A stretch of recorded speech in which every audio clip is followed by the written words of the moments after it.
लिए जाएंगे। अलग अलग डेट्स पे डिफरेंट एग्जाम्स हैं, वो भी आ चुका है, आप सभी को मिल चुका होगा आपका जो भी सब्जेक्ट है, तो वो जो जिस भी डेट पे है वो आ चुका होगा आपका। तो आज मुझे लगता है कि 12 तारीख है और करीब आपके पास 12 दिन और है 25 से, क्योंकि एग्ज़ाम है। तो उसको देखते हुए क्लासेस अभी कर रहे हैं। एक बार 28 का एग्ज़ाम खत्म हो जाएगा तो 28 जून से ही फिर हम नया बैच स्टार्ट कर पाएंगे, है ना। 28 जून को जब हमारा एग्ज़ाम खत्म हो जाएगा तो 28 जून से फिर हम नया बैच स्टार्ट करेंगे, जिसमें नए सिरे से और कॉम्प्रीहेंसिवली एनालिटिकली सारे टॉपिक्स को कवर करेंगे वन बाय वन। पूरे 10 यूनिट्स को दिसंबर साइकिल के लिए फिर अच्छे से करेंगे। अभी क्योंकि एग्ज़ाम करीब है तो थोड़ा हम लोग रिवीजन मोड में है कि सारे जो इम्पोर्टेंट टॉपिक्स हैं या जो यूनिट्स हैं वो हमारे एक बार हो जाएं अच्छे से, तो उसको हम लोग देख रहे हैं। ठीक है, क्लास को स्टार्ट करते हैं गाइस। पहले कुछ क्वेश्चंस हम लोग डिस्कस करेंगे। मेरी आवाज नहीं आ रही? आ रही है सर। आ रही है sir. Am I audible?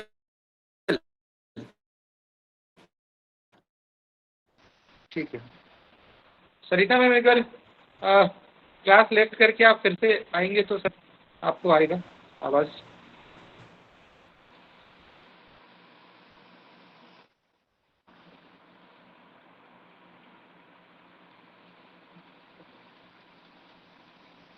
Just wait,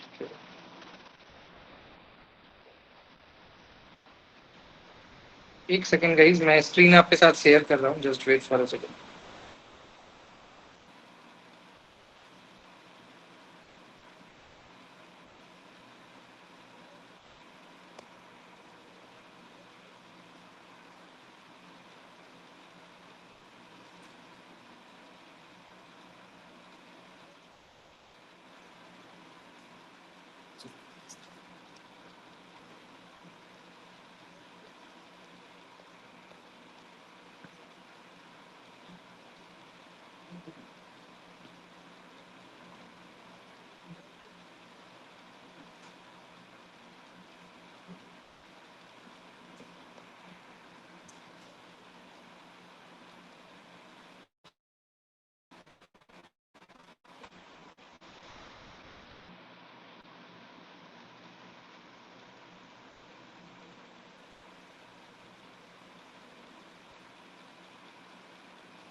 तो गाइज ये क्वेश्चन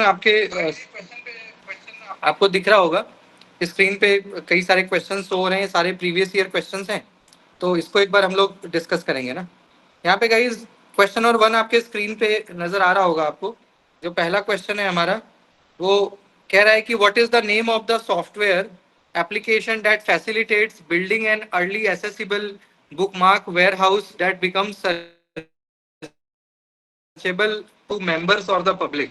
यानी आपको सॉफ्टवेयर बताना है, वो कौन सा सॉफ्टवेयर है जो हमें मदद करता है, फैसिलिटेट मतलब सहयोग करता है, हमारे लिए चीजें आसान बनाता है, to build an early accessible bookmark, यानी पुस्तक चिन्ह निर्माण में सहायक होता है और इजीली सर्च हम कर पाते हैं, किसी भी बुक वगैरह को इजीली हम लोग तलाश करते हैं। बेस मैनेजमेंट सिस्टम या एंटरप्राइज रिसोर्स प्लानिंग या फिर रेफरेंस मैनेजमेंट टूल या सोशल बुक मार्किंग, ऐसा कौन सा you can say software application है जो ऐसा कर पाता है? क्या होना चाहिए इसका answer?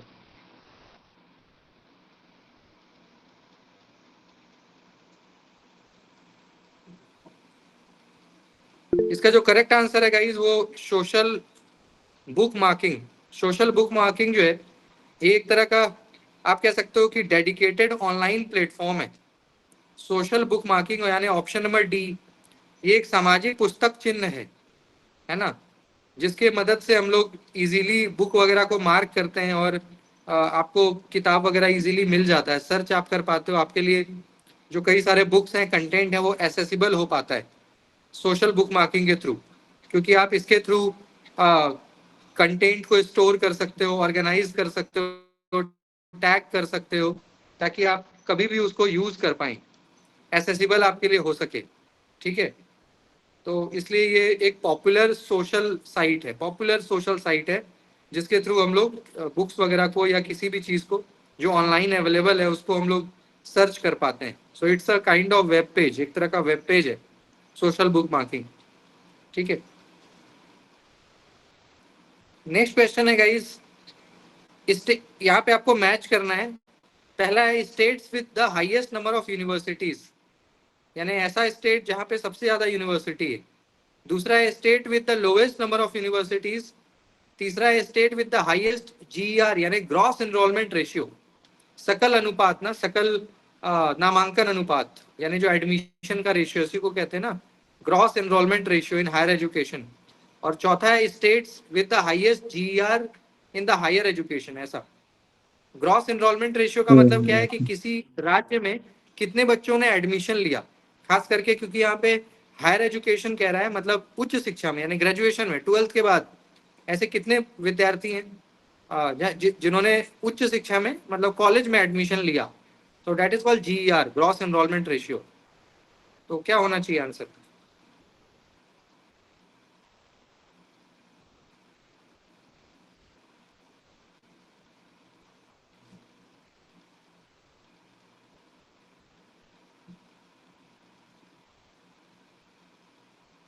Which one is correct बताइए.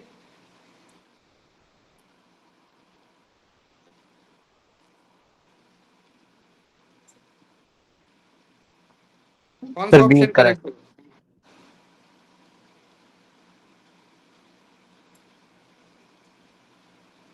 राजस्थान में सबसे ज्यादा मतलब है यूनिवर्सिटी, 92 के आसपास है राजस्थान में.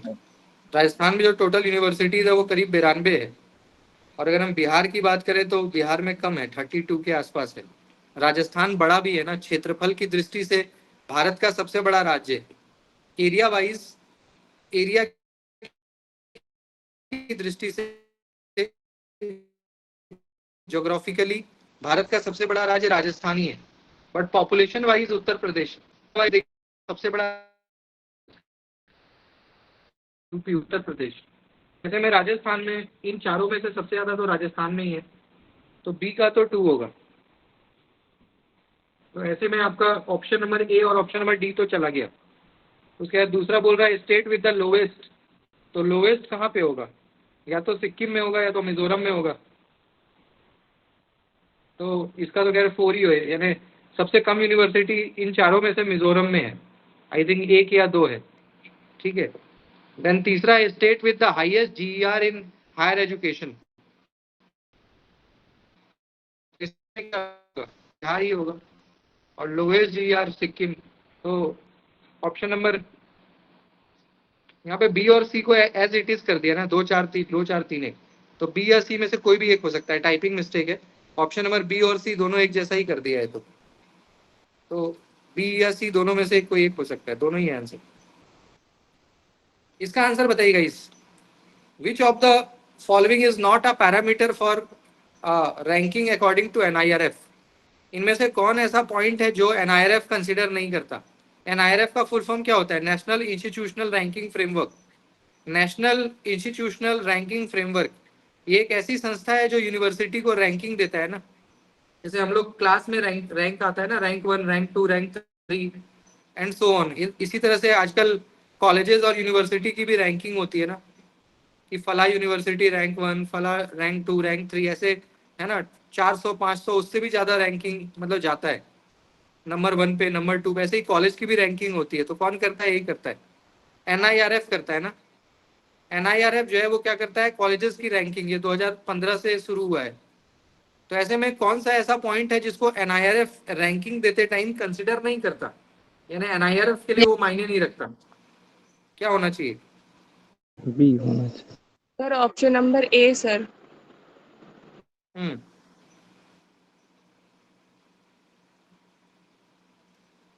क्या होना चाहिए बताइए?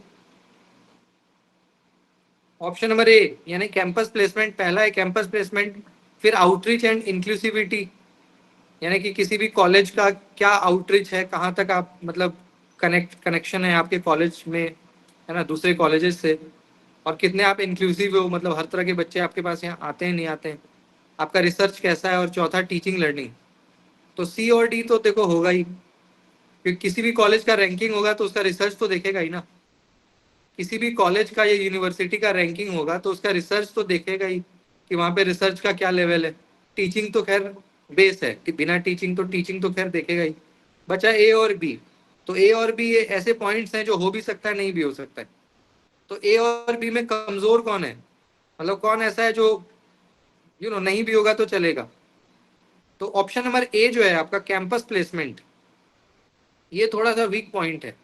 दूसरा क्योंकि आउटरीच है, इट मीन्स कि आपके कॉलेज दूसरे कॉलेजेस में कितना सेमिनार, या आपके कॉलेज के दूसरे कॉलेज के बच्चे आपके कॉलेज में कितना आते हैं, पार्टिसिपेट करते हैं कंपटीशन इवेंट। और दूसरा इंक्लूसिविटी का मतलब है कि सर्व समावेशी, यहाँ पे हर तरह के बच्चों के लिए दरवाजा खुला हुआ है। हर तरह के स्टूडेंट्स हर स्टेट से आते हैं, पढ़ते हैं बिना किसी भेदभाव के, तो ये तो मायने रखता है। तो कैंपस प्लेसमेंट आपका होगा जो एनआईआरएफ की रैंकिंग में बहुत मायने नहीं रखता कि आपके यहाँ से कितने लोगों की जॉब हुई ना। कैंपस का मतलब वही है कि कितने लोगों की जॉब आपके यहाँ से वाइल परसुइंग डिग्री, कॉलेज में पढ़ते वक्त हो जाने को ही कैंपस कहते हैं। तो यहाँ पे ये नहीं होगा, बाकी सब होगा। इसका आंसर बताइए गाइस, इसका क्या आंसर होना चाहिए? Which of the following are the mission of the national action plan on climate change? इनमें से कौन सा ऐसा पॉइंट है जो कि क्लाइमेट चेंज के लिए बनाया गया है? निम्नलिखित में से कौन से जलवायु परिवर्तन राष्ट्रीय कार्य योजना के मिशन, नेशनल एक्शन प्लान, आपको पता है गाइस क्लाइमेट चेंज तो हो ही रहा है, तो उसके लेकर के इन पांचों में से कौन कौन से पॉइंट सरकार ने बनाए हैं कि ऐसा होना चाहिए? क्लाइमेट चेंज को रोकने के लिए ऐसे इन पांच में से कौन से पॉइंट्स हैं जो आपको लगता है कि गवर्नमेंट ने बनाए होंगे कि भाई ये होना चाहिए ताकि क्लाइमेट चेंज ना हो? क्या होना चाहिए आंसर? सी होना चाहिए।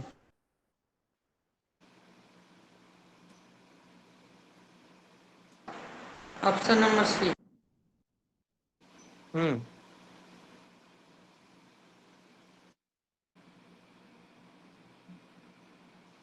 ऑप्शन नंबर सी, यानी जी one sir, two option four number five C. जी सर, ऑप्शन नंबर सी। इसका जो करेक्ट आंसर होगा गाइस, इसका जो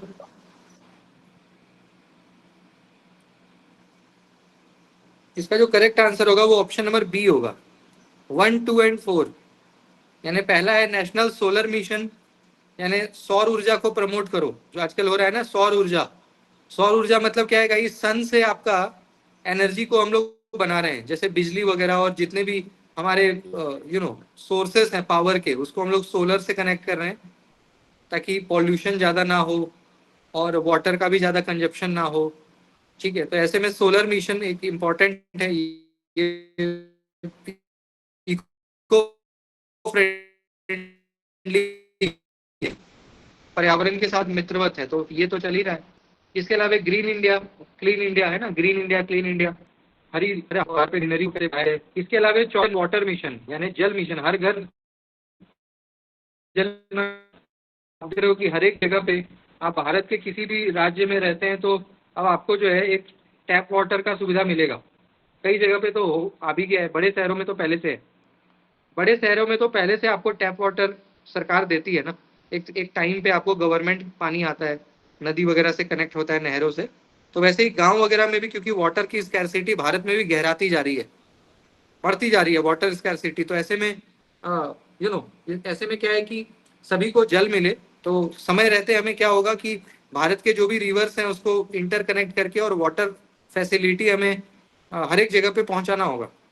तो ऐसे में वाटर मिशन भी चल रहा है काफी दिनों से भारत में। तो ये भी क्लाइमेट चेंज की दृष्टि से इम्पोर्टेंट है, क्योंकि अभी देखते हो इतना समर्सिबल वगैरह आने लग गया और वाटर का हम लोग इतना वेस्टेज होता है। तो उसको रोकने के लिए वाटर मिशन की जल बचाओ, जले जीवनम, है ना, जल ही जीवन है, तो उसको लेकर के। तो ये चार है, 1, 2 और 4, ये क्लाइमेट चेंज के पर्सपेक्टिव से इम्पोर्टेंट है। तो गवर्नमेंट इसको मिशन के नाते चला रहा है।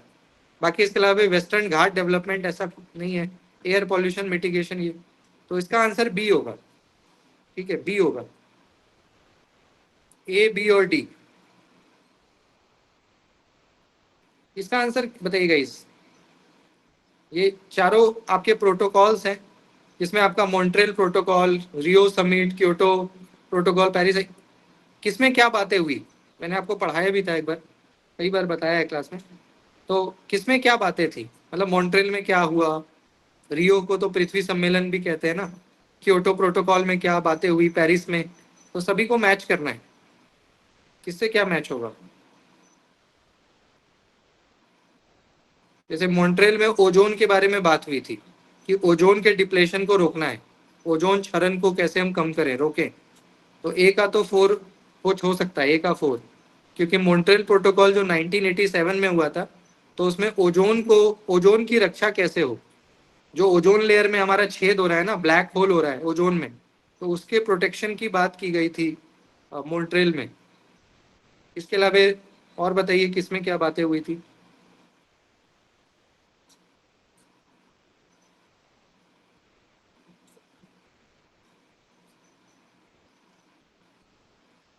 सी, ए का 4 होगा, मतलब इतना तो पता है कि सी और डी में से ही एक होना चाहिए।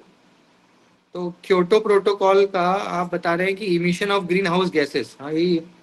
क्योटो Yes, प्रोटोकॉल में sir. ग्रीन, और Rio summit sir sustainable development से रिलेटेड। तो सी इसका आंसर होना चाहिए ना, यानी मॉन्ट्रियल प्रोटोकॉल आपका ओजोन डिप्लेशन, ओजोन क्षरण के लिए आया। फिर इसके बाद रियो शिखर सम्मेलन, पर्यावरण और संधारणीय विकास, सस्टेनेबल डेवलपमेंट। क्योटो प्रोटोकॉल आपका reduce the emission of green house gases, और पेरिस समझौता क्लाइमेट चेंज को लेकर के आया था। ठीक है, क्योटो प्रोटोकॉल 1992 में आया था ना, पेरिस एग्रीमेंट तो 2015 का है आई थिंक। तो अलग अलग ईयर में हुआ है ये सारा जो मीटिंग है, ये अलग अलग डिफरेंट ईयर्स में हुए हैं। ठीक है,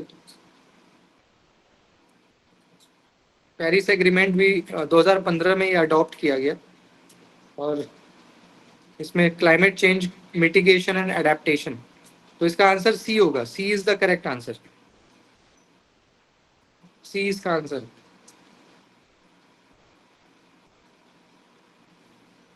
इसका आंसर क्या होना चाहिए guys, what is the type of graphic organizer or mind tool used for knowledge organization that can help learners interpret, represent and organize information by making a graphic in cooperation with others।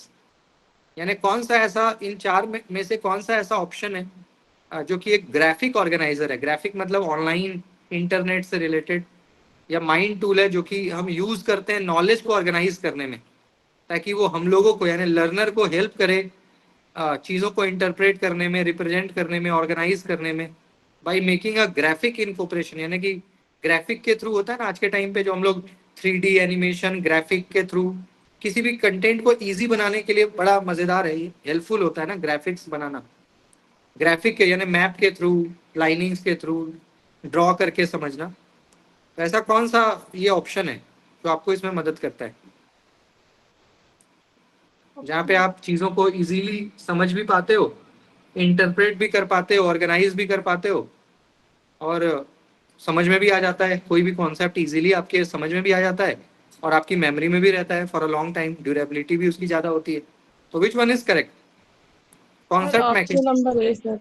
Concept mapping. Concept mapping, concept mapping जो है guys, देखिए concept mapping जानते हैं क्या होता है, जैसे आप लोग नोट्स बनाते हो ना इस तरह से, ये देख रहे हैं इस तरह से जो नोट्स बनाते हो, जिसमें आपने क्या किया कि कोई भी जो टफ टॉपिक है उसको बिल्कुल कई तरह के कलर्स को यूज किया, फीलर्स यूज किए, है ना, थोड़ा सा चीज़ों को हाईलाइट कर दिया। तो इससे क्या होता है कि मान लो कि यूनिट 1 है, यूनिट 1 टीचिंग एप्टीट्यूड का है, यूनिट 1 जो है वो क्या है, टीचिंग का है। अब टीचिंग मान लीजिए कि बुक से पढ़ने जाइएगा तो कम से कम 50, 60, 70 पेज का भी है, एक एक यूनिट 60 to 70, 80 पेजेस का एक एक यूनिट है। अब उस पूरे यूनिट को क्या हम एक पेज पे बना सकते हैं, मान लीजिए कि एक चैप्टर आपका 50 पेजेस का है बुक में, उस 50 पेजेस का जो क्रक्स है, क्या उसको आप इस तरह से बना सकते हो फ्लो चार्ट के थ्रू। इसी को क्या कहते हैं, कॉन्सेप्ट मैपिंग, कि आपने एक पेज पे छोटा छोटा मतलब सारे पॉइंटर्स के थ्रू ऐसा रिप्रेजेंटेशन किया कि पूरे यूनिट का आपके पास वो मैपिंग आ गया, एक बार देखोगे चीजें सब याद आ जाएंगी। तो कॉन्सेप्ट मैपिंग ये एक ऐसा तरीका है जिससे कि आप बड़े बड़े टॉपिक्स को, या जहाँ पे बहुत लेंदी है और बड़ा डिटेल्ड है, उसको भी आप लोग इस तरह से कम समय में कर सकते हो तैयारी। ये एक बड़ा अच्छा तरीका होता है कॉन्सेप्ट मैपिंग, ठीक है। बाकी इसके अलावा जो डाइवर्जेंट क्वेश्चन है, ये तो बेकार, मतलब इस क्वेश्चन से रिलेटेड तो लग नहीं रहा। डाइवर्जेंट क्वेश्चन यानी ऐसा क्वेश्चन जो डाइवर्ज करे, मतलब ये क्वेश्चन से रिलेटेड है। अब कुछ टॉपिक कुछ है और आप क्वेश्चन कुछ पूछ रहे हो, विषय से विषयांतर होना, तो ये तो गलत है। जेस्चरल प्रॉम्प्ट यानी कि आप अपने जेस्चर से, बॉडी मूवमेंट से चीज़ों को, ये भी बहुत सटीक नहीं लग रहा है। हाइपर मीडिया, ठीक है, तो ये भी, तो कॉन्सेप्ट मैपिंग यहाँ करेक्ट है। कॉन्सेप्ट मैपिंग, इसका आंसर क्या होना चाहिए guys? Identify the sequence of cultural barrier communication as listed by the experts. यहाँ पे आपको सीक्वेंस बताना है कल्चरल बैरियर का, जो कि एक्सपर्ट्स ने बताया है कि भाई कल्चरल बैरियर का ये सीक्वेंस होना चाहिए। कल्चरल बैरियर का तो क्या होना चाहिए, सीक्वेंस आपसे पूछ रहा है।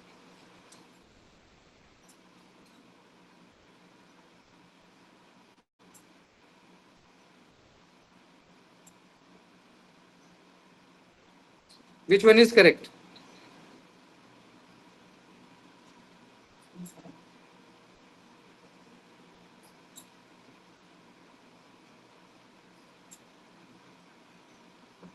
Sir, option number B.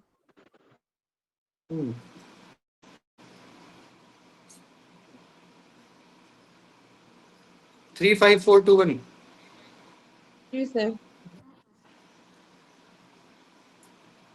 यानी पहले सिमेंटिक यानी शाब्दिक। सिमेंटिक का मतलब होता है जो which is related to word, जो हम लोग शब्द यूज करते हैं ना, तो दैट इज सिमेंटिक। तो कल्चरल बैरियर का मतलब क्या है पता है? सांस्कृतिक अवरोध।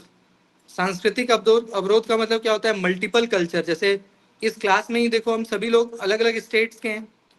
इस क्लास के जितने भी स्टूडेंट्स अभी हम लोग आपस में कनेक्ट हुए हैं, तो हम सभी लोग मल्टीपल स्टेट से हैं, डिफरेंट स्टेट से हैं। डिफरेंट स्टेट का मतलब है डिफरेंट कल्चर भी होगा, डिफरेंट लैंग्वेज भी होगा, डिफरेंट माइंडसेट भी होगा, डिफरेंट टेम्परामेंट भी होगा, डिफरेंट आपके फूड फूड भी होंगे ना। तो सभी चीज़ में वेरिएशंस और डिफरेंसेस आते हैं। तो आपसे पूछ रहा है कि यहाँ पे आपको कल्चरल बैरियर का सीक्वेंस बताना है कि ऐसा कौन सा मतलब सांस्कृतिक बाधा है, उसको आप सीक्वेंस में बताओ। तो आपका आंसर वैसे ठीक है, क्योंकि पहला जैसे सिमेंटिक, सिमेंटिक मतलब भाषाई। अब कहीं पे हिंदी बोली जाती है, कहीं पे गुजराती चलती है, कहीं मराठी चलती है, कहीं कन्नड़ चलता है, कहीं भोजपुरी, मैथिली एंड ऑल। तो सिमेंटिक हो सकता है पहला। फिर उसके बाद वर्ड कोनोटेशन, ठीक है, वर्ड वर्ड में भी कई तरह के प्रोनाउंसिएशन वगैरह में डिफरेंसेस आते हैं। फिर आपका टोन अलग अलग होता है, जिस प्रकार की भाषा वैसा ही टोन, कहीं पे काफ़ी हल्का, कहीं पे काफ़ी लाउड, तो अलग अलग टोन है ना, लैंग्वेज में अलग अलग टोन हो। ऐसे ही फिर differences in tolerance of conflict, यानी कई बार मल्टीपल कल्चर्स में काफ़ी कॉन्फ्लिक्ट भी होते हैं, क्योंकि मान्यताओं में अंतर होता है। किसी एक जगह पे कुछ मान्यताएं हैं, तो कहीं दूसरे जगह पे कुछ और बिलीव्स हैं। तो जब बिलीव्स में डिफरेंसेस होते हैं तो वहाँ कन्फ्लिक्ट भी होता है, तो उसको कैसे हैंडल करना है। और लास्ट में मेथड ऑफ कॉन्फ्लिक्ट रिजोल्यूशन, कि चाहे आप मतलब मल्टीपल जो डिफरेंट कल्चर्स हैं, वहाँ जो भी वेरिएशन हो, जितनी भी डाइवर्सिटी हो, बट फिर भी we all are united. Unity in diversity, है ना, is the speciality of India. तो ऐसे में लास्ट में आता है मेथड ऑफ कॉन्फ्लिक्ट यानी संघर्ष सुलझाने की पद्धति। तो ये एक सीक्वेंस है, कल्चरल बैरियर को आप कैसे रिजॉल्व कर सकते हो। कि कल्चरल बैरियर तो है, कल्चरल बैरियर है, उसको रिजॉल्व कैसे करिएगा, तो सीक्वेंस ये है कि पहला आपको सिमेंटिक यानी मतलब कि मीनिंग का पता होना चाहिए कि किस भाषा में किस शब्द का क्या मीनिंग है या उसका क्या सेंस है। ठीक है, अलग अलग तरीके का सेंस होता है ना। अब कहीं पे मान लीजिए कि हमारे यहाँ पे हक करना कल्चर नहीं है। भारत में जब आप किसी बड़े से मिलते हो तो अमूमन पैर छूने की प्रथा है, कहीं कहीं पे पैर नहीं भी छूइएगा तो नमस्ते कर लेते हैं ना। अमेरिका में आप हक करके किस कर सकते हो, यूरोप में भी ऐसा है। भारत में अगर आप ऐसा करेंगे, मान लीजिए आप किसी से मिले और मिलते के साथ उसको हक करके अगर किस करिएगा तो आपका क्या हालत होगा? आप इमेजिन कर सकते हैं कि अगर भारत में आपने ऐसा कर दिया, खास करके जो मिडिल क्लास और ऐसी सोसाइटी है जहाँ से हम और आप बिलोंग करते हैं, सभ्य समाज जिसको आप कहते हो, वहाँ पे अगर आपने ऐसा किया तो क्या होगा आपका? ठीक है, मतलब गलत सेंस में लिया जाएगा। लेकिन वही अगर आप यूरोप में जाएंगे तो वो है, अब यूरोप में जाके किसी का पैर छुएंगे, हो सकता है उसको समझना है कि आप क्या कर रहे हैं, हो सकता है वो गलत ले ले। तो ऐसे ही कल्चरल, ये तो मान लीजिए कि कंट्री वाइज मैंने बताया, ऐसे ही अगर आप इंडिया में भी देखिएगा तो स्टेट्स में है डिफरेंसेस, कई सारे वेरिएशंस हैं। तो ऐसे में कल्चरल बैरियर होता है ना, अलग अलग मान्यताएं हैं, बिलीफ सिस्टम है। तो ये नेक्स्ट है, the advantages of diagonal communication are. Diagonal communication का इसमें से एडवांटेज आपसे पूछ रहा है। डायगोनल कम्युनिकेशन का मतलब क्या है कि कोई बंदा चाहे बहुत ऊपर का पोस्ट का हो, चाहे बिल्कुल निचला पोस्ट का हो, आपस में क्या कर सकता है? संवाद कर सकता है, कम्युनिकेट। तो डायगोनल कम्युनिकेशन जहाँ पे कोई भी व्यक्ति किसी से भी बात कर रहा है, सभी आपस में क्या है? इंटरकनेक्टेड है। चाहे कोई कितना भी बड़ा ऑफिशियल हो, चाहे कितना छोटा ऑफिशियल हो, हर कोई आपस में एक दूसरे से संचार स्थापित कर सकता है। इसलिए इसका नाम क्या हो गया? डायगोनल। तो इसके एडवांटेज क्या हो सकते हैं? क्या एडवांटेज होने चाहिए इसके?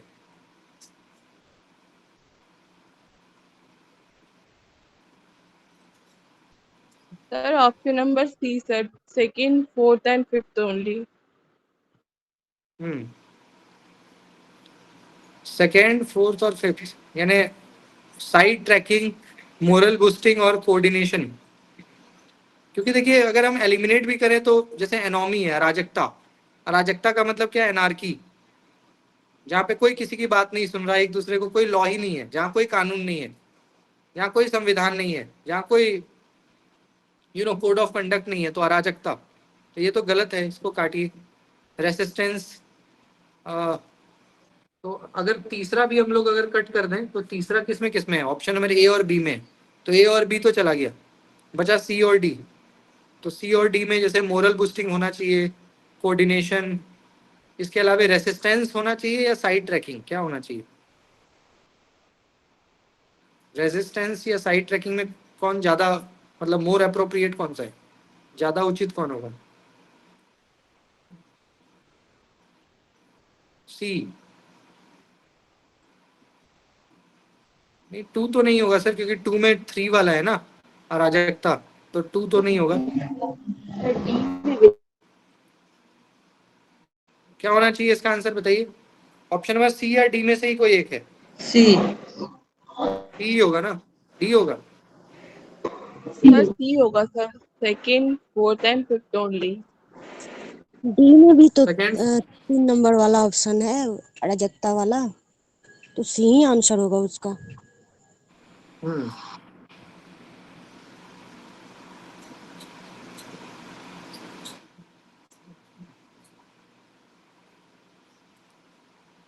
एक बार देखते हैं एनटीए ने इसका क्या आंसर बताया, अभी तुरंत बताता हूँ।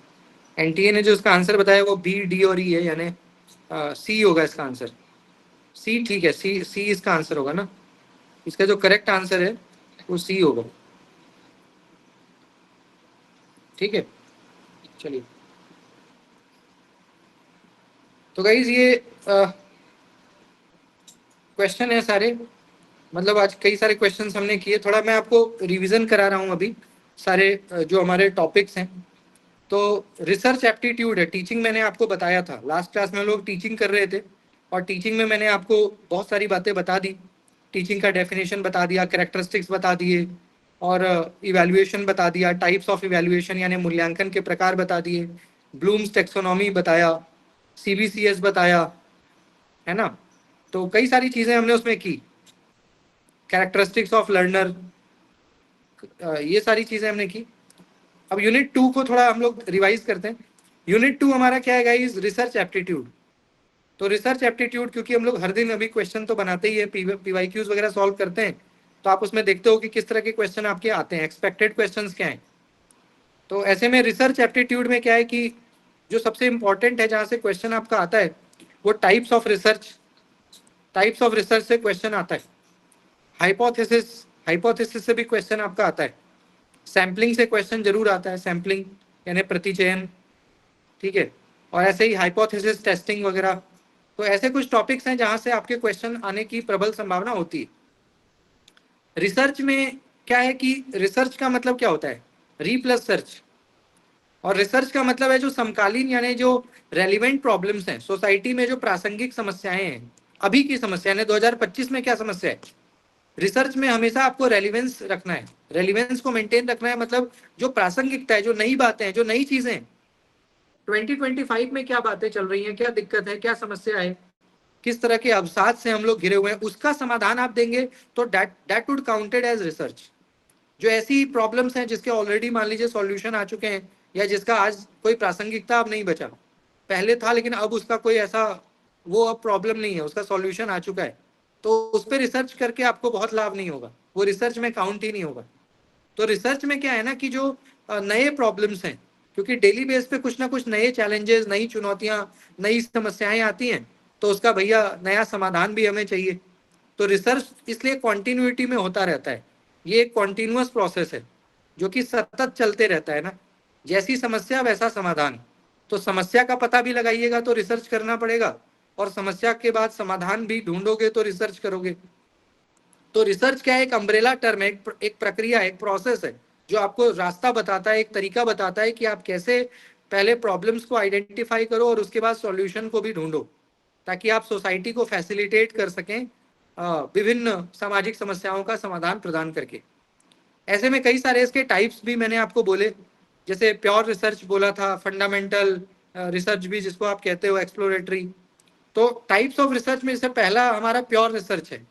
तो प्योर रिसर्च का मतलब क्या है गाइस, मूल शोध, विशुद्ध शोध, जो बिल्कुल बेसिक्स है, जो बिल्कुल फंडामेंटल प्रिंसिपल्स को इस्टेब्लिश या डेवलप करने में आपको मदद करता है, बिल्कुल फ्रेश, है ना। ऐसे कई सारे प्रिंसिपल हैं गाइस जो एक कई बार कहते हैं ना रैंडमली डेवलप हो जाते हैं, उसके बारे में पहले बहुत कुछ नहीं पता होता, बट रैंडम नई नई चीजें आ जाती हैं ना, लाइट में या प्रकाश में, कई बार नए थियरी, नए प्रिंसिपल, नए आइडियाज, नए सिद्धांत, कई बार ऐसा होता है। तो that is called pure research, जहाँ पे आप अपनी स्टडी, ऑब्जर्वेशन, है ना, या फिर फाइंडिंग्स के थ्रू कुछ नए प्रिंसिपल को स्टैब्लिश करते हो, तो that is called pure research. और प्योर रिसर्च की मदद से हम आगे क्या करते हैं, बिल्डिंग ब्लॉक बनाते हैं। बिल्डिंग ब्लॉक का मतलब है कि आगे और भी हम नए नए फाइंडिंग्स को करते हैं या उसके इन डेप्थ में जाते हैं, क्योंकि प्योर रिसर्च में क्या है, बिल्कुल फ्लोटिंग लेवल पे आपको चीजें पता लगती है कि हाँ भाई इस तरह की चीजें हैं, ऐसी चीजें एग्जिस्ट करती हैं, है ना। अब उस पे इन डेप्थ रिसर्च आप आगे चल के करते हो, तो ये आपका प्योर रिसर्च है, जहाँ पे वैज्ञानिक नियमों का हम लोग पालन करते हुए किसी नए प्रिंसिपल को स्टैब्लिश करने का प्रयत्न करते रहते हैं और करते हैं। इसी के बेस पे गाइस हमारा एक्सप्लोरेटरी रिसर्च होता है, जहाँ पे हम चीजों को एक्सप्लोर करते हैं। एक्सप्लोर का मतलब क्या है, जो हमारा रह गया है, हमें जानकारी तो बहुत चीजों की है लेकिन हम एक्सप्लोर तो नहीं करते ना। जैसे पेन पेपर पे या थियोरेटिकली तो बहुत कुछ आप जानते हो, बट प्रैक्टिकली आपने बहुत चीजों को नहीं देखा है ना, फिजिकल प्रेजेंट होके कई चीजों को। तो एक्सप्लोर करने का मतलब क्या है गाइस, जो आपसे अनटच रह गया है, जिसका ज्ञान आपको अभी तक नहीं हुआ है पूरी तरह से, है ना, ऊपरी सतही है लेकिन इन डेप्थ आपको उसका नॉलेज नहीं है, तो उसको जब आप कवर करते हो दैट इज एक्सप्लोर। मान लीजिए कि एक एग्जांपल आपको देता हूं कि आपको ज्योमेट्री एक चैप्टर है मैथ्स का। अब ज्योमेट्री आपको बेसिक पता है कि हाँ भाई ज्योमेट्री जो है वो मैथमेटिक्स का एक चैप्टर है, और उसमें कई तरह के एंगल होते हैं, right angle, straight angle, reflex angle, सतही बातें आपको पता है, बेसिक बातें, बट इन डेप्थ आपको नहीं पता। अब मैंने क्या किया, आपको ज्योमेट्री पढ़ाना स्टार्ट किया, और एक हफ्ता 10 दिन पढ़ा करके आपको क्या किया, ज्योमेट्री में बिल्कुल तंदुरुस्त कर दिया। तंदुरुस्त मतलब आपको पुख्ता जानकारी हो गई, तो दैट इज कॉल्ड एक्सप्लोरेटरी। कि जहां पे आपको मान लो कि आपकी पकड़ कमजोर है, या जो चीजें आपको बिल्कुल सतही पता है, इन डेप्थ उसके बारे में आपको जानकर वो आपके लिए अननोन है, तो उसको जब आप अननोन को नोन करोगे ना, जो अननोन है, जो अज्ञात है, उसको आपने मेहनत किया, उसको आपने अपने टीचर के या विकिपीडिया, इंटरनेट, यूट्यूब, जो भी आपने क्या किया, उस अननोन नॉलेज को नोन में कन्वर्ट कर दिया, तो that process is called exploratory. That process is called exploratory. जैसे कई सारी घटनाएं, अब मान लीजिए कि अभी अहमदाबाद में प्लेन क्रैश हुआ, तो ये एक मान लीजिए हेडलाइन आपको पता लगा, ये एक हेडलाइन है, कि अहमदाबाद के मेघानी नगर में प्लेन क्रैश में 250 लोग मारे गए या की मृत्यु हो गई, ऐसा ये हेडलाइन है। बट इस हेडलाइन की मदद से आप क्या करते हो, इसके डेप्थ में जाते हो कि भाई कैसे हुआ, कौन कौन लोग सवार थे, इस घटना का कारण कौन है, इस घटना के पीछे कौन है, कौन जिम्मेदार है, किस परिवार का। मतलब जब आप किसी घटना का इन डेप्थ में गए तो दैट इज एक्सप्लोर, यानी अननोन को भी आपने नोन बनाया। तो ऐसे में guys what, why and how, है ना, तो ये एक्सप्लोर है ना। अब आइए फॉर्मेटिव में आते हैं, फॉर्मेटिव में बताता हूँ। तो ये एक्सप्लोर हो गया अननोन टू। फॉर्मेटिव में क्या है गाइस, किसी भी जानकारी की वैधता। आजकल क्या है गाइस कि इतने सारे कंटेंट है, इतनी उपलब्धता है, इतनी अवेलेबिलिटी है ऑनलाइन और ऑफलाइन हर जगह पे, कि अब क्या हो गया ना कि हमारे लिए पहले तो चीजें मुझे लगता है ना पहले ही आसान था, क्योंकि पहले क्या था ना, लिमिटेड कंटेंट था। जब हम लोग छोटे थे, जब इतना ऑनलाइन सर्विस नहीं था अवेलेबल, तो क्या था, लिमिटेड कंटेंट थे और लिमिटेड एडुकेटर भी थे, लिमिटेड नोट, सब कुछ लिमिट में था। उसी लिमिट को हम लोग अनलिमिट में कन्वर्ट करते थे। कंफ्यूजन कम था, क्योंकि भैया पहले पता था कि हाँ भाई ये चैप्टर है, इसको पढ़ना है, ये क्वेश्चन है और इस तरीके से एग्जाम में आएगा। अब क्या है, चैप्टर्स तो उतना ही है बट कंटेंट इतना ज्यादा है कि हम लोग कंफ्यूज ज्यादा रहते हैं।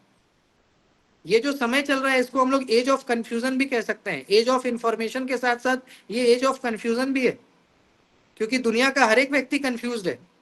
मैं आपको पढ़ा रहा हूं लेकिन मैं भी कंफ्यूज हूं किसी ना किसी मायने में।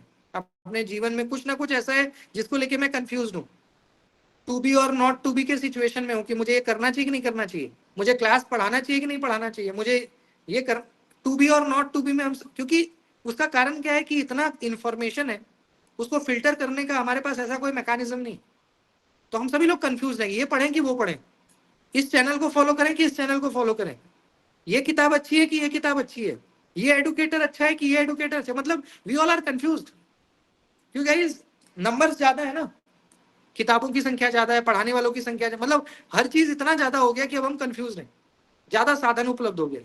पहले क्या था, सब चीज लिमिटेड था, एक ही किताब होती थी पहले, एक ही बुक है और कोई ऑप्शन ही नहीं है। तो भैया उसी बुक को पढ़ना है, उसी बुक को पढ़ करके एग्जाम देना है। जो अच्छे से पढ़ता था एग्जाम क्वालिफाई हो जाता था। अब इतनी बुक्स है कि पता ही नहीं लगता कि केवीएस मदान पढ़े कि उपकार का पढ़े, अरिहंत पढ़े कि भैया ब्लू स्टार पब्लिकेशन, मतलब इतनी बुक्स, इतने कंटेंट।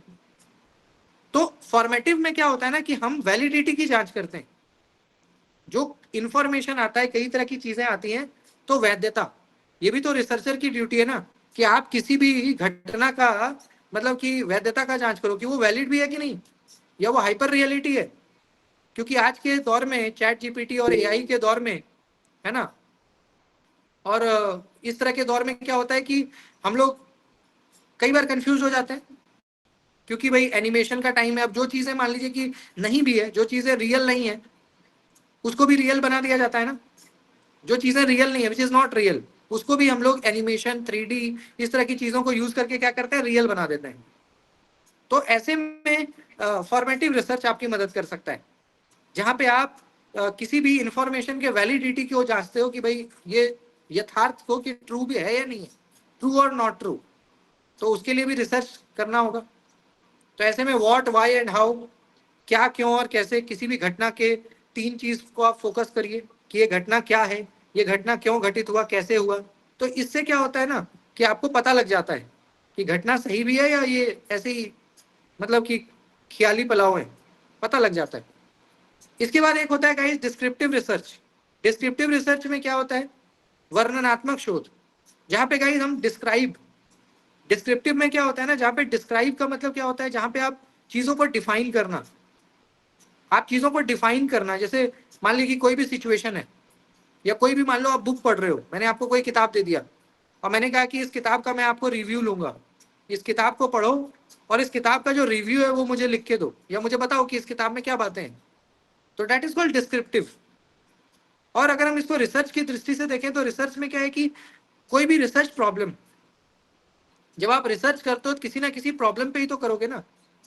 जहां पे प्रॉब्लम नहीं है वहां रिसर्च नहीं है। बिना प्रॉब्लम के क्या रिसर्च करेंगे आप, समस्या होगी तभी ना शोध करेंगे, शोध के लिए तो समस्या चाहिए। तो ऐसे में गाइस किसी भी समस्या का मल्टीपल रीजन होता है।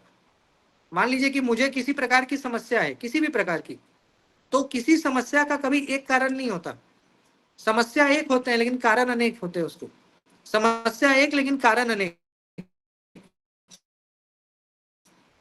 मल्टीपल। तो बीइंग अ रिसर्चर आप क्या करते हो, किसी समस्या का ना मल्टीपल रीजन को देखना शुरू करते हो कि भैया इस समस्या का ना क्या क्या कारण है, संभावित कारण क्या क्या है। That is called descriptive. क्योंकि डिस्क्रिप्टिव में आप क्या करोगे कि समस्या के जितने कारण है, चाहे 10 हो, चाहे 50 हो, चाहे 100 हो, हर एक कारण को आप वहां पे हाईलाइट करोगे, मल्टीपल रीजंस को क्या करोगे, हाईलाइट करोगे। और उसके बाद आप कोरिलेट भी करोगे कि भाई कौन सा बड़ा कारण है और कौन सा छोटा कारण है इस समस्या का।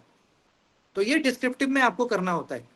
इससे क्या होता है कि आप किसी भी रिसर्च प्रॉब्लम को ना बड़े अच्छे से मतलब डिस्क्राइब करते हो, बहुत अच्छे से वर्णन, एक एक चीजें बिल्कुल स्पष्ट हो जाती हैं, एक एक कड़ी बिल्कुल, है ना। जैसे कई बार देखते हो न्यूज का जो हम लोग एनालिसिस करते हैं, मान लो कोई घटना घटित हुआ, कोई घटना घटित हुआ तो देखते हो उसकी एक एक कड़ी को हम लोग देखते हैं कि भाई ये घटना कैसे हुआ। जैसे अभी मान लीजिए कि मेघालय वाला केस चल रहा है, सोनम सिंह और राजा रघुवंशी। अब मान लीजिए कि आप उस पर रिसर्च, अब उसका एक एक कड़ी है कि भाई कैसे हुआ, कब शादी हुई, कब वो लोग बाहर गए, फिर कहाँ पे वो मिली, कहाँ पे डेड बॉडी पाया गया, उसके पीछे क्या, कौन सुपारी किलर है, किसने मतलब हत्या किसने की, उसके पीछे प्लान किसने एग्जीक्यूट किया, कितने दिनों से ये सब चल रहा था। तो एक एक चीज को, एक समस्या का मतलब हर एक चीजों को आपने वहां पे मतलब कि सीक्वेंस में लिखा, ताकि जो आपके रीडर है, जो आपका मान लो कि जिसको आप बता, उसको एक एक चीज समझ में आए। तो डिस्क्रिप्टिव कि समस्या का बहुत अच्छे से आपने विवरण किया, एक एक चीज को आपने बता दिया, सारा मतलब पर्चा खोल के रख दिया, कोई कंफ्यूजन ही नहीं बनेगी फिर। तो ये डिस्क्रिप्टिव। ऐसे ही एक होता है गाइस अप्लाइड रिसर्च। अप्लाइड में क्या होता है जानते हैं, प्रायोगिक। अप्लाइड का मतलब यह प्रायोगिक, प्रायोगिक मतलब क्या होता है, प्रैक्टिकल, व्यवहारिक। प्रैक्टिकल का मतलब क्या है, प्रैक्टिकल रिसर्च मतलब जो हमारे डेली लाइफ के प्रॉब्लम्स हैं, कुछ ऐसे प्रॉब्लम्स होते हैं जो डेली लाइफ वाले होते हैं, जैसे सोसाइटी में कई तरह की बातें हो गई, या स्ट्रेस है, या बहुत तरह की चीजें, अनएम्प्लॉयमेंट है, नेक्सलिज्म है, टेररिज्म है, या डेवलपमेंटल कई सारे प्रोजेक्ट चल रहे हैं, कई सारे गवर्नमेंट के स्कीम्स हैं, उसमें कई लोगों को फायदा होता है, कई लोगों को नुकसान होता है, करप्शन है, बिजली व्यवस्था है, इलिटरेसी है, वुमेन एम्पावरमेंट है, कई बातें हैं। सोशल कहिएगा तो हजारों ऐसे मतलब विषय हैं जिसपे डेली बेस पे हम लोग काम कर सकते हैं। ठीक है जी, कई सारे सेल्फ हेल्प ग्रुप्स हैं, विलेजेस है, एग्रीकल्चर बेस्ड इश्यूज हैं। तो ऐसे में गाइस जो हमारा अप्लाइड रिसर्च है ना, अप्लाइड रिसर्च का मतलब ये होता है व्यवहारिक, जो आपके डेली लाइफ के प्रॉब्लम्स जो का एक प्रैक्टिकल सॉल्यूशन दे। और साथ के साथ जो मान लीजिए कि हमारे डेली लाइफ प्रॉब्लम्स को लेकर के गवर्नमेंट के भी स्कीम्स चल रहे होते हैं, आए दिन गवर्नमेंट के कई तरह के स्कीम्स हैं जो जनता को फैसिलिटेट करने के लिए चलाए जा रहे होते हैं। कई तरह के स्कीम्स हैं, हजारों स्कीम्स हैं जो आज के टाइम पे मतलब कि प्रोसेस में है, मतलब कि चल रहा है, वो रनिंग में, कॉन्टिन्यूटी में है। तो उसका उस पर भी हम लोग रिसर्च करते हैं ना। बीइंग अ रिसर्चर हम देखते हैं कि वो कितना इफेक्टिव है। कोई भी गवर्नमेंट का स्कीम है, वो बस नाम का है या काम का भी है, वो बस पेन पेपर पे है या वो सच में लाभप्रद है, डाइडेक्टिक है, लोगों को उससे लाभ हो रहा है। तो ऐसे में रिसर्च करके आप क्या करते हो, डेटा कलेक्ट करते हो, एनालिसिस करते हो, और ये जांचते हो कि भाई सरकार की जो प्रोजेक्ट है, जो पैसा सरकार खर्च कर रही है, जो आम जनमानस का टैक्स का पैसा जा रहा है, उससे क्या सच में है लाभ, या वो बस ऐसे ही पेन पेपर पे जा रहा है, सारा पैसा कहीं और ही जा रहा है। तो ऐसे में ऐसे प्रॉब्लम्स में ना अप्लाइड रिसर्च सटीक बैठता है, जहाँ पे आप इस तरह के daily life problem, practical life के जो प्रॉब्लम्स हैं उसको देखते हो, उस पर रिसर्च करते हो कि भाई उसका क्या समाधान हो सकता है। और उसके बाद कार्य कारण संबंध को भी आप हाईलाइट करते हो। कार्य कारण यानी work cause relationship. Work cause का मतलब क्या है कि कोई काम का क्या कारण है। हर एक काम का कोई ना कोई कारण होता है, दुनिया में कोई चीज बिना कारण का नहीं होता। हर एक चीज का कुछ ना कुछ रीजन है, बिना रीजन के हम कोई काम करते हैं क्या, बिना रीजन के कोई काम नहीं होता। तो ऐसे में प्रॉब्लम्स का भी कोई ना कोई रीजन है।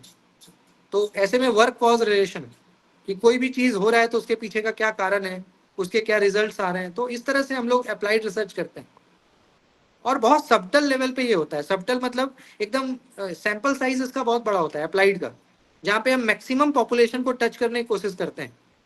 अगर मान लीजिए कि हम किसी राज्य पे रिसर्च कर रहे हैं, किसी स्टेट पे, तो उस स्टेट के मैक्सिमम पॉपुलेशन को हम कोशिश करेंगे कि हम उन तक पहुंचे। उनकी बातों को भी हम अपने रिसर्च में शामिल करें। तो इसलिए ये काफ़ी प्रभावशाली माना जाता है, क्योंकि हम मैक्सिमम पॉपुलेशन, मैक्सिमम यूनिट तक पहुंचते हैं इसमें। इसी में एक आता है एक्शन रिसर्च, अप्लाइड में ही इसी से रिलेटेड है एक्शन रिसर्च।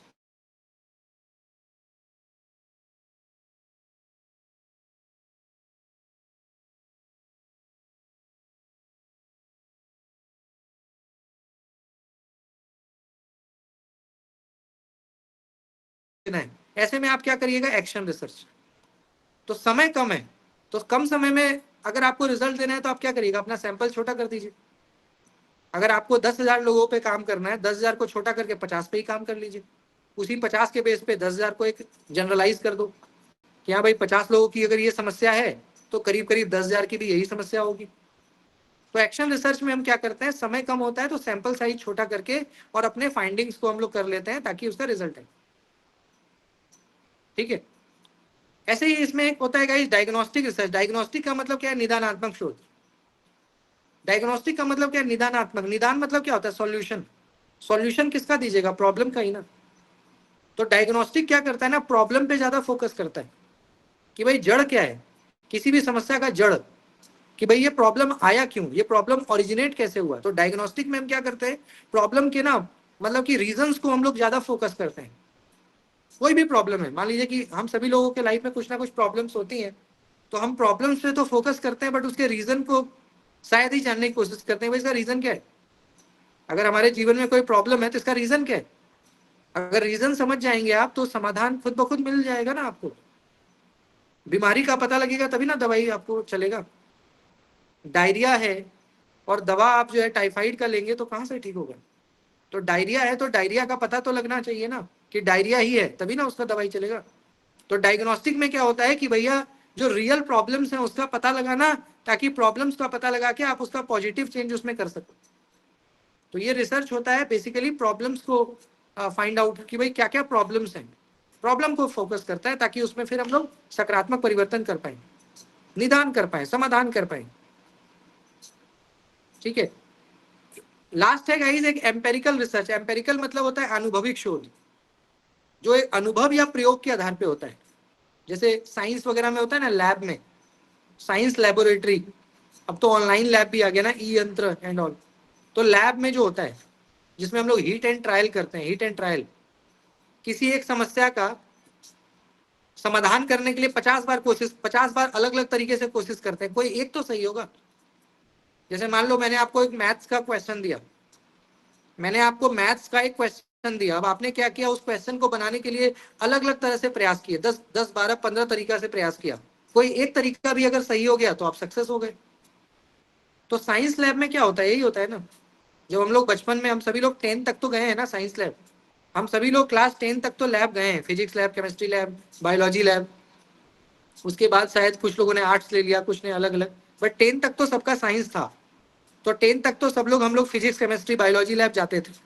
तो वहां पे क्या होता था केमिस्ट्री लैब वगैरह में भी, कि हम लोग हीट एंड ट्रायल करते थे, कि किसी एक एक्सपेरिमेंट को 10-15 तरीके से करके करते थे कि कोई एक तरीका तो सटीक होगा।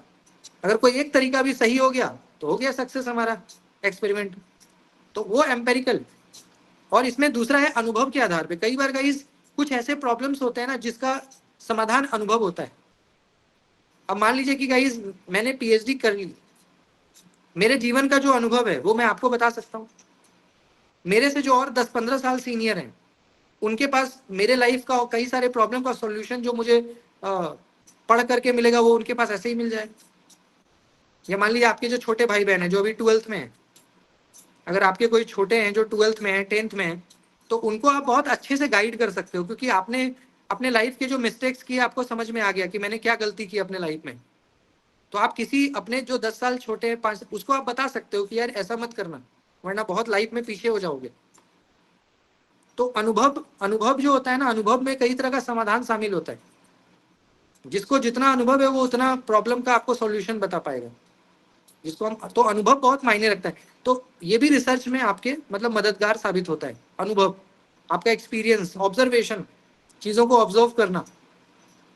ठीक है। इसी में गाइस दो तरह के होते हैं, क्वालिटेटिव और क्वांटिटेटिव। तो आपको मैंने कई बार बताया हुआ है गाइस कि क्वालिटेटिव जो हम, जो खास करके लिटरेचर ह्यूमैनिटीज में होता है, लैंग्वेज में, क्वालिटेटिव मतलब क्या है, जहां डेफिनेशन पे हम लोग फोकस करते हैं, कैरेक्टरिस्टिक्स पे, डिस्क्रिप्टिव चीजों पे।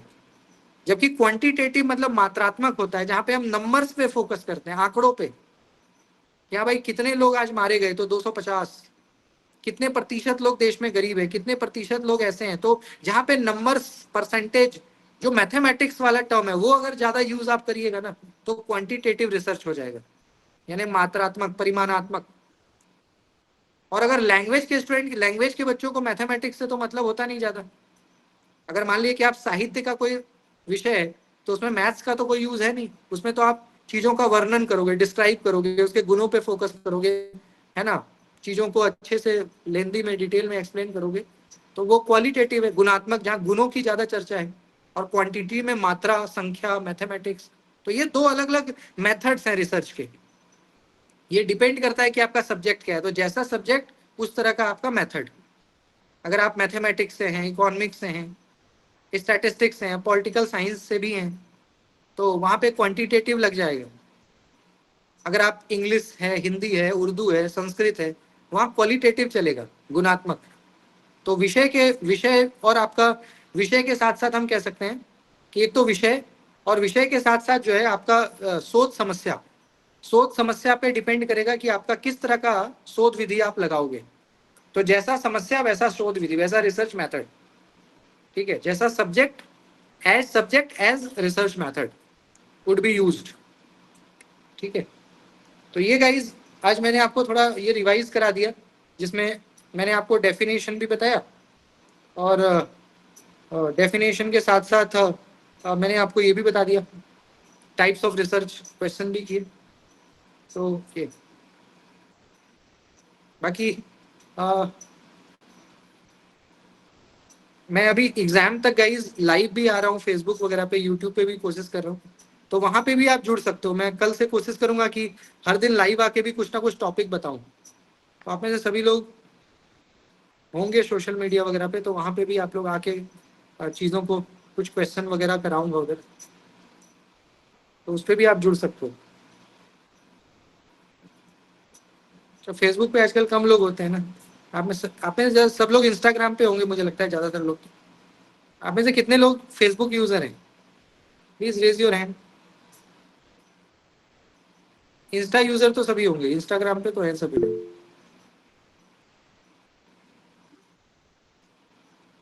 अब आजकल इतना सोशल मीडिया साइट हो गया ना कि कहाँ कहाँ इंसान एक्टिव रहे। ये भी तो एक बहुत बड़ी समस्या है, ये भी तो एक कंफ्यूजन है। इंस्टाग्राम है, स्नैपचैट है, ट्विटर है, यूट्यूब है, फेसबुक तो पुराना हो गया। तो इतना सारा सोशल मीडिया साइट है कि अगर आप एक साथ 2-3 साइट को अगर मैनेज करोगे ना, तो पूरा 24 घंटा कैसे निकलेगा पता भी नहीं लगेगा। अगर आप मान लीजिए कि इंस्टाग्राम पे हो, आप स्नैपचैट पे हो, आप ट्विटर पे हो, यूट्यूब वगैरह पे भी अगर 2-3 सोशल मीडिया, तो 24 घंटा कैसे आपका कटेगा आपको पता भी नहीं लगेगा। सुबह से शाम और रात हो जाएगा। तो इसलिए खास करके हमारे जैसे लोग जो प्रोफेशनल है, तो बड़ी दिक्कत होती है कि कितने साइट्स पे एक्टिव रहें। जैसे एक तो यूट्यूब पे चैनल है, वहाँ वीडियो डल जाता है। फेसबुक पे बहुत पहले से था। अब सोच रहा हूँ इंस्टा पे एक्टिव हूँ, लेकिन इस चीज़ का डर है कि अगर इंस्टा की आदत लग गई, क्योंकि मैं इंस्टा पे ना के बराबर एक्टिव हूँ, तो मुझे डर है कि मैं अगर इंस्टा पे एक्टिव हो गया तो कहीं ऐसा ना हो कि मैं कुछ ज़्यादा ही एडिक्शन ना हो जाए। इस डर से मैं थोड़ा एक्टिविटी अपनी बढ़ाने से डरता हूँ, और कोशिश करता हूँ कि लिमिटेड साइट्स पे ही एक्टिविटी रहे, ताकि समय थोड़ा बचे, वरना तो काफ़ी टाइम मतलब चला जाता है। यूट्यूब ठीक है, यूट्यूब पे सब लोग होते हैं ना। यूट्यूब मतलब पढ़े लिखे लोगों के लिए यूट्यूब है। यूट्यूब पे मिल जाते हैं सब।